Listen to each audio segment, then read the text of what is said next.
The two biggest mysteries in life are how to be healthy, which is often code for how to lose weight, and how to be happy.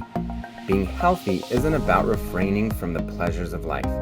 That often leads us to being unhappy. Hi, I'm Jack Hirsch, and I'm going to teach you how to live every moment conscious of your inner workings so you can be happier and healthier for the rest of your life. Episode 4, The First Amigo, What You Eat. Not all foods are created equal. In episode 2, we discussed the idea that when you aren't eating, you are burning calories, fat, and essentially weight. Not a lot, but if you aren't consuming food, quite simply, you are burning just by the mere fact that your body is using the stored energy in your body in the form of fat and other nutrients to maintain the body's needed energy just to function. Every time we put something in our mouths to eat, at that very moment, we're actually stopping the net calorie and weight burn and reversing the process and gaining weight by storing calories or fat. What this means is that your body is still burning fat to function. However, in most cases, the amount of calories or fat you are taking in will exceed the amount of fat you are burning at that very moment you are eating.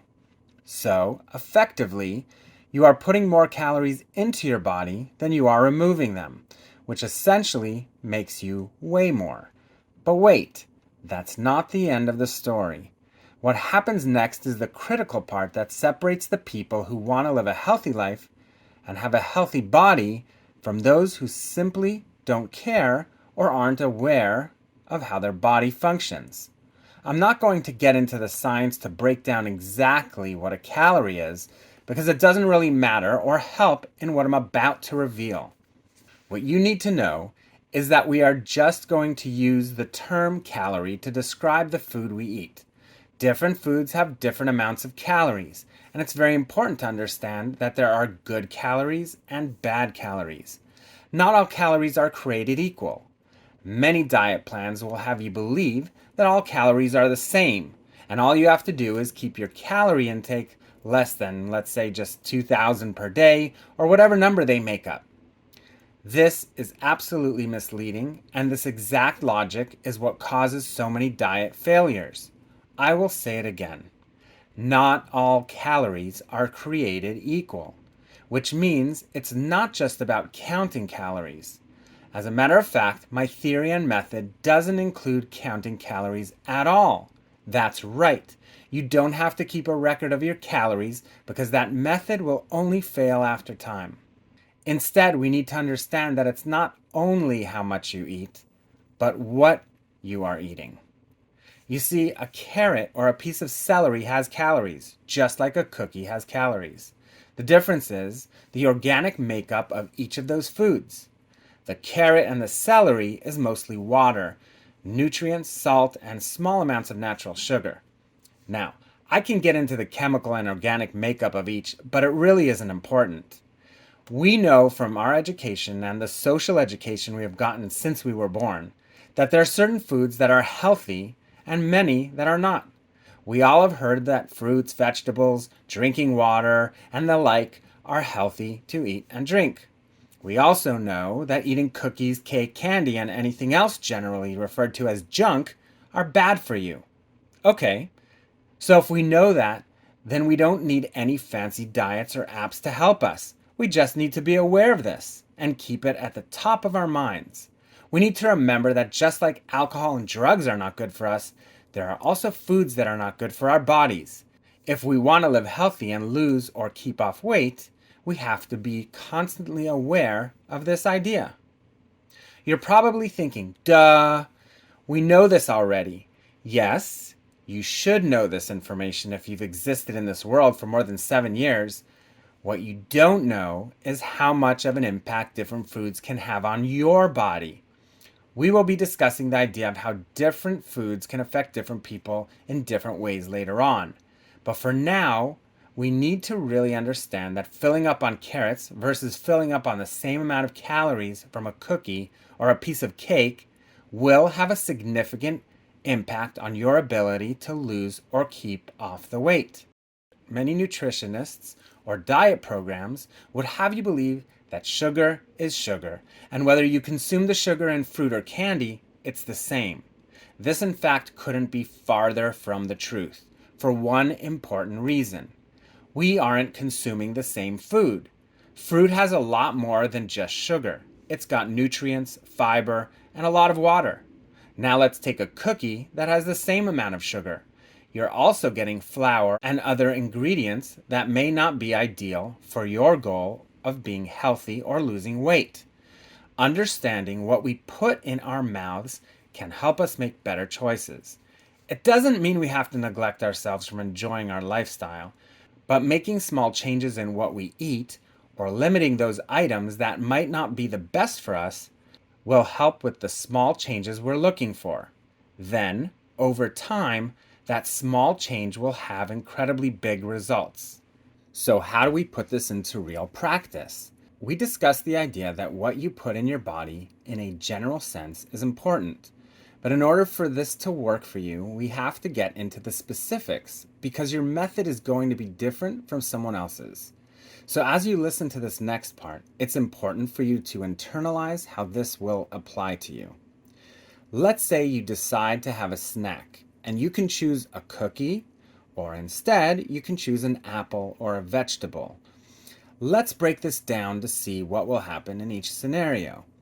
By eating that cookie, you could actually be setting yourself back in your process to lose weight. The makeup of that cookie and the sugars and other ingredients contained in that cookie may not be the best for your body. In fact, they will likely cause those types of calories to stay in your system for several days longer than the organic makeup of what a piece of fruit or a vegetable will do. To explain, let me give you an example. A vegetable or a glass of water will be in your system and out of your system very quickly, probably within hours, if not less.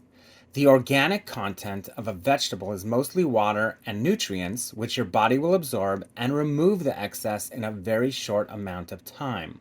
I mean, we're talking happening on the very same day.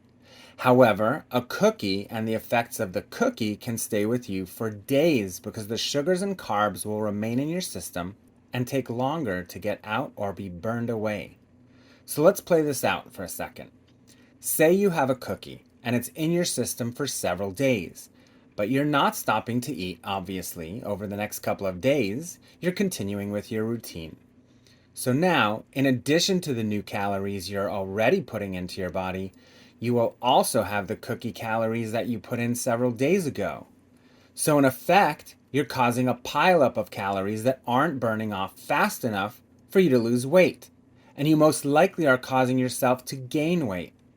As we discussed in an earlier podcast, you are just fighting your body's ability to lose weight and run efficiently. On the flip side, if you ate foods that exit your system relatively quickly, like fruits and vegetables, or proteins like chicken and fish, that don't have a lot of fat content, those will be in and out of your system relatively quickly, and nothing is going to linger that's going to continuously add to your weight gain, allowing you to continue being healthy and losing weight at the same time because you're not constantly accumulating new weight. The understanding here is that you're actually hurting yourself when you eat unhealthy foods and maintaining a good balance when you eat healthy foods. You're probably saying, okay, I get it, but what are these bad and good foods you keep talking about? Great question. The answer could be different for different people because the same food will not affect two different people in the same way. I'm going to provide you with a baseline of foods to steer clear of, but over time you're going to be able to better sense how these affect you and in what way. Part of the process is to eliminate the known bad foods, and over time you can reintroduce some to see how your body reacts. If you're going to gain weight fast or slow or maybe not at all, some foods that don't work for other people might work for you. The foods I'm referring to that will stick with you in a bad way are things like carbs, oils, saturated fats, and of course processed sugars. This shouldn't be anything new to you, but if you aren't losing weight, there's a good chance that you like eating food with these ingredients in it, or you're just simply not aware. Now, I'm not telling you to stop eating these, but as we discussed in the introduction to the podcast, life is about change and about controlling what we eat in small steps, not stopping to eat and not neglecting yourself for the rest of your life. So I'm not telling you to remove carbs, sugars, and all fatty and oily foods from your life, but perhaps you're ready to reduce the amount of these things from your daily routine.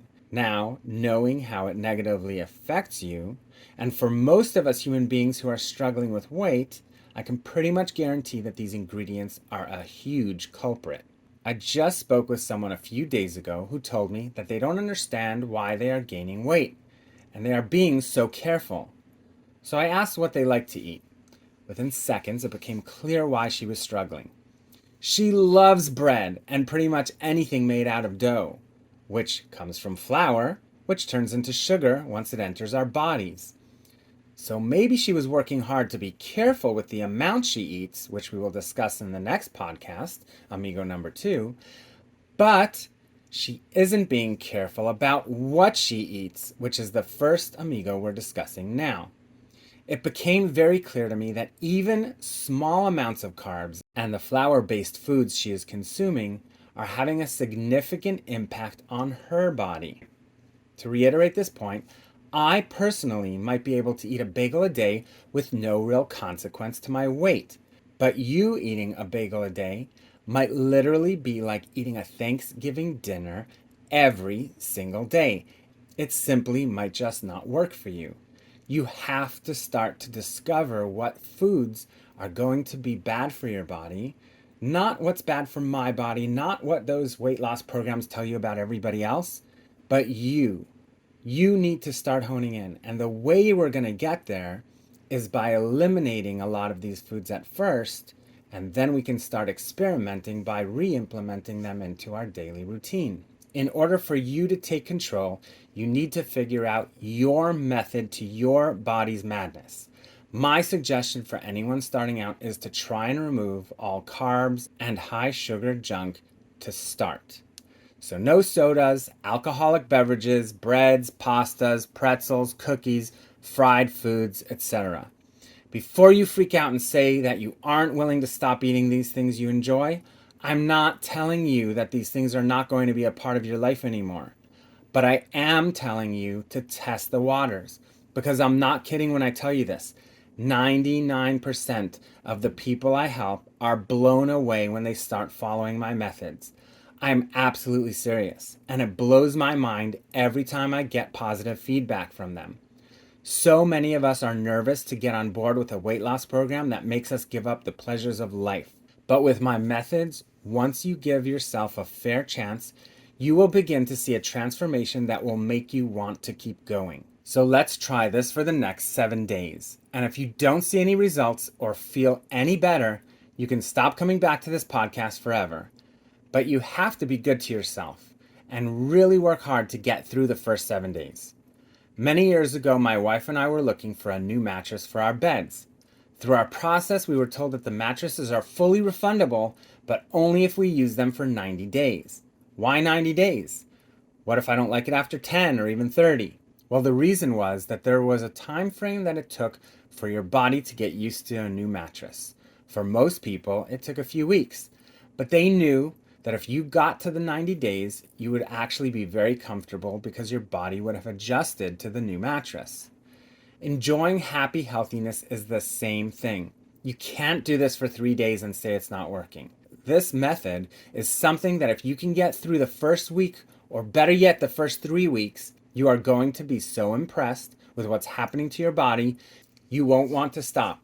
And you're going to want to listen to our podcast entitled, How Do I Make It Stop? I'm Losing Too Much Weight. Seriously. But that's not for now. You have to get there first. So, if you're in it to win it and you really want to change the body you're in, then pay close attention to the foods you eat. Yes, it's going to be hard to eat a carrot instead of pretzels or cookies, or a nice baked or broiled piece of chicken or fish instead of deep fried chicken. Yes, I'm not saying that the initial transition won't be a challenge, but I can guarantee that once you are over the hump of the first few days, it's going to get easier and easier. This is the incredible thing about this method. You're not refraining from eating those things you love. You're just eating less of it. I really shouldn't tell you this now because it's a little too early, but if you really stick with this method, you're going to want less and less of those foods that are bad for you as you progress, because your body won't crave these things as much, which in turn helps you even more. But you have to start and be committed, period. Again, remove or reduce anything with white flour, heavy oils, or a lot of processed sugar. It shouldn't be too difficult to identify these foods with these ingredients, and you don't have to be perfect. Just try your best and make some sort of change. Avoid things like breads, pastas, soda, cookies, cake, fried foods, and of course, junk food like candy. We're not telling you to limit the amount of food you eat. We're not telling you to reduce your calorie intake. We're not telling you to count calories or steps. Just be aware of the things I just mentioned so you can take control and reduce the foods that are not good for you. Do this for just 7 days to prove to yourself that you can do it. Remember, this is a process and not something we need to conquer all at once. If you can do it aggressively, you will get to the results faster. But if not, take baby steps so you can handle it. Now that you know about Amigo number 1, you will be able to take control of what you eat. Just being aware of this concept every day, every time you put something in your mouth, is the very first step, and it might not seem like it, but you will be amazed at how implementing this strategy into your life will have results you will be able to see very soon. Practicing what you put in your mouth will take some time, but if you start slow and begin to make small adjustments to what you eat, it will eventually become a greater part of your normal life, which is the end goal. Now, to make this even more effective for your overall weight goals, we need to learn about Amigo number 2, how you eat. If you like what you've heard so far and want to be informed when we come out with new episodes, please be sure to subscribe to this channel.